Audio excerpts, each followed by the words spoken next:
সূরা ইখলাস 3 বার পাঠ করে হাতের মুঠে ফু দিয়ে কি হয়? আমি আবার বলছি, সূরাতুল ইখলাস 3 বার পাঠ করে হাতের মুঠে ফু দিলে কি হয়?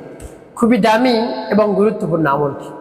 আমলটি আপনি শিখে রাখুন, আপনার কাজে লাগবে। আমলটি কখন কিভাবে করবেন, কোন নিয়মে করবেন, আমলটি করে কিভাবে আপনি উপকৃত হবেন আমি বলে দিচ্ছি।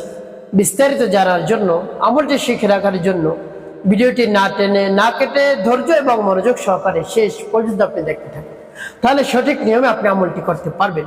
প্রিয় ভাই বোন, আমলটি যখন করে আপনি ফলাফল পাবেন, আনন্দ আত্মহারা হয়ে যাবেন, মনে মনে বলবেন আরো আগে কেন এই আমলটি পাইনি, তাহলে আগে করতাম।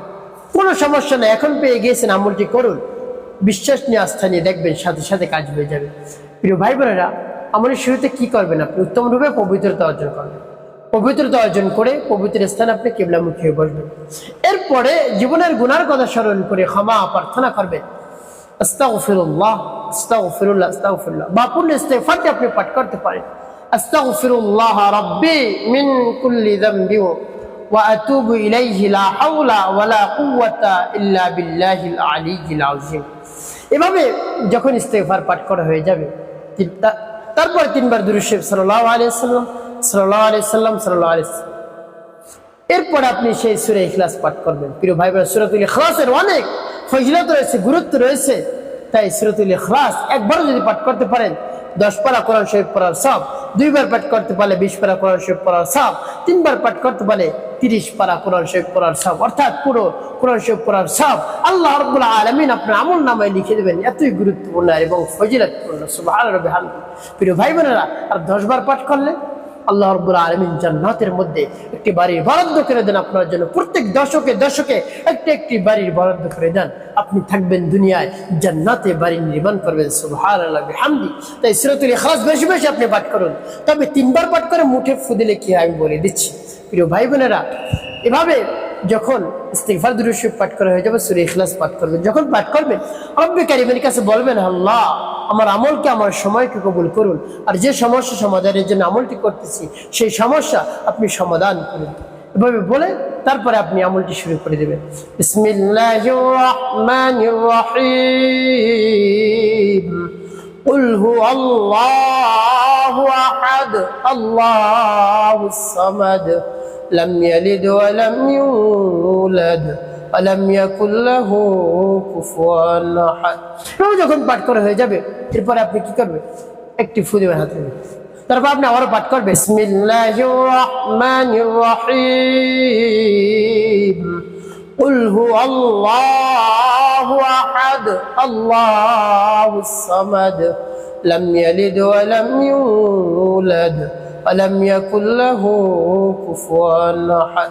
পাঠ করে আবার ফু দিবেন। তারপর আপনি মনে দরদ নিয়ে আবার পাঠ করবেন, বিসমিল্লাহির রাহমানির রহিম। কুল হুয়াল্লাহু আহাদ, আল্লাহুস সামাদ, লাম ইয়ালিদ ওয়া লাম ইউলাদ ওয়া লাম ইয়াকুল লাহু কুফুয়ান আহাদ। পাঠ করে সবার খুঁজে। প্রিয় ভাই, কতবার গুনে গুনে আপনি পাঠ করবেন? 3 বার, 3টি ফু দিবেন। শেষে নবীজি সাল্লাল্লাহু আলাইহি ওয়াসাল্লামের মহব্বত নিয়ে, ভালোবাসা নিয়ে 7 বার গুনে গুনে দুরূদ ইব্রাহিম পাঠ করবেন, একবারও যেন কম না হয়।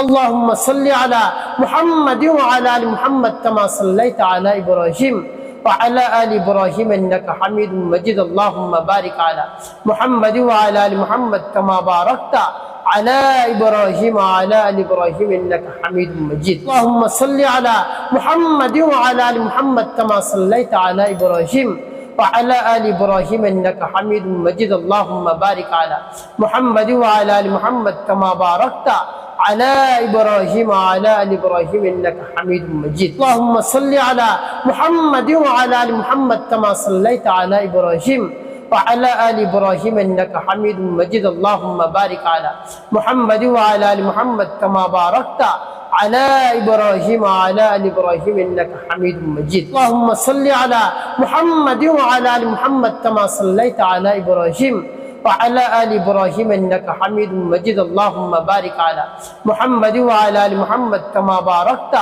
على إبراهيم وعلى آل إبراهيم إنك حميد مجيد. اللهم صل على محمد وعلى آل محمد كما صليت على إبراهيم وعلى آل إبراهيم إنك حميد مجيد اللهم بارك على محمد وعلى آل محمد كما باركت على إبراهيم وعلى آل إبراهيم إنك حميد مجيد প্রভু যখন দুরূদ ইব্রাহিম পাঠ করা হয়ে যাবে এরপর আপনি কি করবেন ফু দিবেন প্রিয় ভাই আপনি আমলটি করা শেষ কোন উদ্দেশ্যের জন্য আপনি আমলটি করেন বলে দেব তারপর কি করবেন পরে বলে দিচ্ছি আগে বলে দেই কোন উদ্দেশ্যের জন্য আমল করলেন আপনার ভালোবাসার মানুষ যদি চলে গিয়ে থাকে চলে যাওয়ার কারণে দুশ্চিন্তা হতাশার মধ্যে আপনি পড়ে গিয়েছেন খাওয়া গোসল ঘুম সব বন্ধ হয়ে গিয়েছে আপনি একেবারে দুর্বল হয়ে পড়ছেন না খেতে খেতে তারপরে কোনো কাজও করতে পারছেন না দিশেহারা হয়ে পড়ছেন ব্যাকুল হয়ে গিয়েছেন তার ভালোবাসায় এমত অবস্থা আপনি কি করবেন এই আয়াতটি পাঠ করবেন এই সূরাটি পাঠ করবেন দেখবেন সাথে সাথে চলে আসছে স্বামী স্ত্রীর মধ্যে যদি দ্বন্দ্ব মনোমালিন্য থাকে ঝগড়া যাতে লেগেই থাকে কোনো ধরনের ভালোবাসা নেই একই জায়গায় থাকে একই জায়গায় ঘুমায়